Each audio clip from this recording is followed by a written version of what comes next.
Kita mulai dari yang pertama, saya persilakan Pak Herman Heron. Siap-siap Pak Mufti Anam.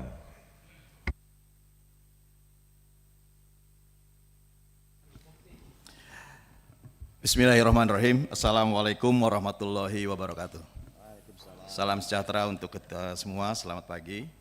Om Swastiastu, Namo Buddhaya, salam kebajikan. Yang saya hormati, saya banggakan pimpinan rapat, pimpinan komisi, Mas Adi. Ini adalah pertama kali rapat, tentu mohon waktu sedikit nanti. Pak Nurdin Halid, welcome kembali sebetulnya. Dan seluruh anggota Komisi 6 yang saya hormati, Saudara Menteri BUMN, para wakil menteri dan seluruh jajarannya yang hadir pada rapat hari ini. Pertama tentu karena saya mengikuti perjalanan 5 tahun ke belakang, dalam rapat awal ini saya memberikan apresiasi kepada Pak Erick Thohir yang dalam pandangan saya dan penilaian saya tentu juga sukses di dalam transformasi BUMN. Jadi wajarlah menurut saya jika ini menjadi kebanggaan kita bersama di Komisi 6 dalam mentransformasi terhadap BUMN melalui pembentukan subholding dan clustering terhadap beberapa BUMN yang ini juga membuat BUMN lebih baik. Namun demikian tentu saya juga harus memberikan masukan terkait dengan revitalisasi BUMN. Ini terkait dengan restrukturisasi dan tentu ada banyak BUMN yang masih harus kita perhatikan keberadaannya. Restrukturisasi yang telah dijalankan rasa-rasanya masih belum memberikan efek yang memuaskan terhadap masa depan BUMN. Contoh BUMN pangan, BUMN industri strategis, BUMN karya-karya, BUMN perdagangan. Bahkan hari ini Perindo sudah memberikan formulir untuk mengajukan PHK. Sehingga ini adalah realitas yang tentu kita harus mendapatkan perhatian khusus. Di samping tadi bahwa apa yang telah dilakukan oleh Pak Erick tentu jalan menuju kepada perbaikan-perbaikan itu. Namun tentu percepatan dan akselerasi terhadap revitalisasi dan restrukturisasi ini yang menurut saya sekarang harus lebih fokus. Sehingga betul-betul BUMN menjadi sehat, menjadi pohon fiskal, menjadi sumber anggaran bagi negara. Belum lagi saya kira ini terkait dengan pembenahan terhadap BUMN karya-karya yang efeknya luar biasa. Karena bukan hanya BUMN yang rugi, tetapi juga ini membuat para pihak ketiga juga mengalami kerugian. Akibat spending pembayaran terhadap para pihak ketiga, ini juga membuat subkontraktor juga akhirnya kolaps. Nah, oleh karena itu menurut saya coba dikaji ulang bahwa apa yang salah tentu dengan selama 5 tahun kemarin untuk bisa memperbaiki karya-karya ini sehingga juga jika karyanya sehat, para subkonnya juga bisa sehat.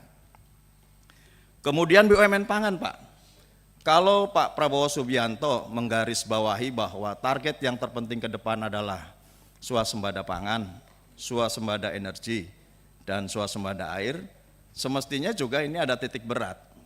Apa yang harus diperbaiki dari keberadaan BUMN pangan sebagai pendukung terhadap menuju kepada swasembada pangan. Kita tahu sampai hari ini semua BUMN pangan juga sedang bermasalah. Oleh karenanya bagaimana memperbaiki situasi ini? Karena bagaimanapun juga BUMN pangan ini sangat erat hubungannya dengan rakyat. Sehingga menurut saya kalau saja 1 ataupun 2 wakil menteri yang ini ditugaskan khusus untuk bisa mengawal BUMN pangan dengan cara-cara yang lebih dipercepat, dengan cara-cara yang lebih intensif, saya kira ini juga akan mendapatkan apresiasi ke depan. Bahkan saya dulu pada waktu di periode lalu sudah menyarankan beberapa hal terkait dengan bagaimana penyelesaian masalah dengan BUMN pangan. Tentu tidak cukup waktu kalau saya harus menyampaikan ulang bahwa tidak terlalu sulit sebetulnya jika ada kolaborasi dengan kementerian lain terkait dengan bagaimana memperbaiki terhadap BUMN pangan.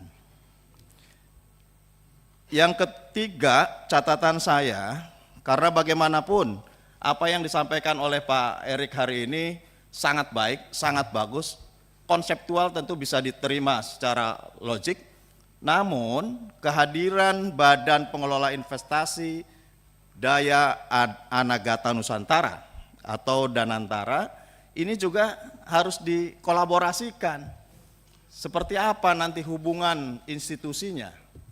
Percuma saja kalau Pak Erik di sini punya banyak strategi, kalau kemudian sebagian tupoksi dan sebagian strategi kemudian beralih kepada Badan Danantara ini. Nah, oleh karena itu, untuk sinkronisasi menurut saya, kita 5 tahun dengan Pak Adi juga, Pak Adi ya masih ingat, kita menggagas sebetulnya revisi Undang-Undang BUMN. Sudah jadi, sudah bagus, konsep dalam revisi Undang-Undang BUMN itu sudah bagus, termasuk pembentukan Badan Pengelola BUMN, yang menurut saya juga mungkin saja perwujudannya adalah Danantara ini. Gitu. Karena apa? Kalau tidak diikat dalam sebuah undang-undang yang kolaboratif, ini juga menurut saya nanti akan bekerja sendiri-sendiri. Jangan sampai kemudian ada pemilahan. Kementerian BUMN hanya menangani urusan penyertaan modal negara dan urusan penugasan misalkan. Karena itu yang bisa dilakukan. Tapi selebihnya terhadap perusahaan-perusahaan yang ini menjadi penggerak ekonomi lainnya berada di tempat lain. Ini menurut saya juga menjadi bias gitu ya.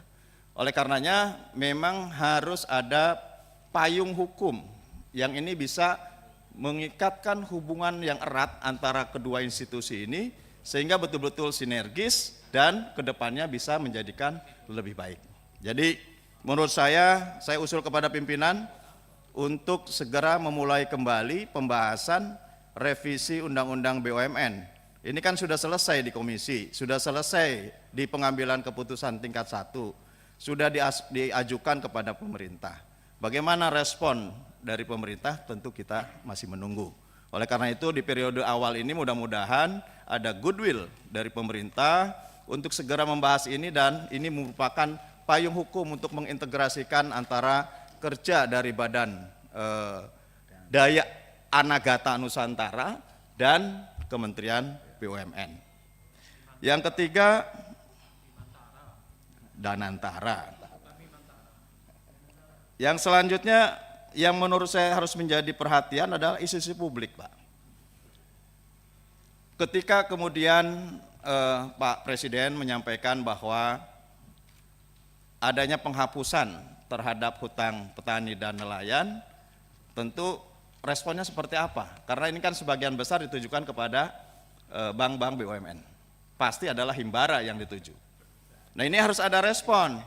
Hari ini saya membaca berita, baca berita bahwa tidak bisa dihapus tagih, tetapi yang ada adalah hapus buku. Nah kalau hapus buku kan ini sudah dilakukan setahun yang lalu. Setahun yang lalu Komisi 6 menyetujui terhadap BRI khususnya pada waktu itu mengajukan untuk penghapus bukuan terhadap hutang-hutang UMKM yang terdampak dari COVID-19. Kami setuju gitu. Karena ini untuk rakyat. Nah, tetapi kalau kemudian bahwa penghapusan terhadap petani dan nelayan hanya menghapus buku, tidak menghapus tagih, ya tetap bahwa ini akan menyandra para petani dan nelayan. Karena apa? Karena mereka akan juga terikat oleh BI checking. Mereka tidak akan bisa untuk bisa mengajukan pinjaman-pinjaman. Apalagi kalau tadi bahwa kita sudah membentuk lembaga ekonomi yang mikro, yang sesungguhnya ini bisa dimanfaatkan oleh mereka, tetapi kalau tersandra oleh BI checking bagaimana mungkin bisa memanfaatkan itu? Karena salah satu prosedur ya kita harus terbebas dari itu. Banyak sekali saya kalau ke daerah, ketemu masyarakat, mereka sangat mengeluh dengan situasi ini. Oleh karenanya harus ada keputusan yang lebih pasti terkait dengan persoalan penghapus hutang terhadap nelayan dan petani. Kemudian yang terakhir yang ingin saya soroti adalah terkait dengan fraud yang terjadi di BUMN. Saya mendukung penuh Pak Erik. Kehebatan Pak Erik itu salah satunya adalah BUMN yang di dalamnya ada fraud dilaporkan kepada kejaksaan dan ditindaklanjuti. Jadi teman-teman sekalian yang mungkin baru gabung di 6, kalau menemukan masalah saya kira Pak Erik paling berani untuk melaporkannya. Dan kami dukung itu, lanjutkan, dan saya kira masih banyak PR yang harus dijalankan. Termasuk bagaimana juga antara kasus di Jiwasraya dan kasus di Asabri, ini dua-duanya berbeda Pak. Jadi jangan sampai kasusnya berbeda, hukumannya sama gitu. Sehingga kemudian mereka hanya dihukum atas kesalahan di Jiwasraya, selesai di Asabri. Menurut saya tidak bisa. Ini hukumannya berbeda gitu. Dan sejauh mana sitaan-sitaan yang sekarang disita, termasuk dulu dihitung 17 triliun, mana sekarang? Progresnya sudah seberapa besar masuk sitaan itu untuk dikembalikan kepada negara. Nah ini menurut saya juga harus diangkat kembali menjadi isu yang mendasar oleh Pak Erik, sehingga betul-betul apa yang dilakukan langkah oleh Kementerian BUMN sebelumnya yang terus untuk bisa melakukan law enforcement atas berbagai fraud yang terjadi di BUMN, ini memberikan efek jerak terhadap BUMN lainnya. Jangan kemudian masalahnya terus terjadi, taspen misalkan, tiba-tiba taspen, sekarang dapen, gitu. Apalagi nanti di mana? Jangan-jangan ada di asuransi-asuransi. Menurut saya ini yang harus dibersihkan, tentu sesuai dengan apa yang ingin Presiden RI lakukan terkait dengan pemberantasan korupsi. Menurut saya ini juga harus dibersihkan. Saya kira itu, dan mohon perhatian juga untuk IFG, Pak Robert sudah tidak di sana, terhadap para nasabah yang sampai hari ini belum selesai, itu tolong diselesaikan segeralah ya. Supaya hal-hal yang besar yang sudah dibangun menyelesaikan Jiwasraya ini kemudian juga tidak terdistorsi dengan yang belum selesai saat ini. Jadi mohon ini juga dapat diselesaikan. Kemudian ada kasus PKPU yang berlangsung, yang saat ini menurut saya harusnya Menteri BUMN juga harus tampil untuk bisa menengahi dan mencari jalan keluar menyelesaikan persoalan antara BUMN dengan pihak lainnya. Terima kasih. Assalamualaikum warahmatullahi wabarakatuh. Ini kalau senior dikasih kesempatan pertama diborong semua Pak Menteri.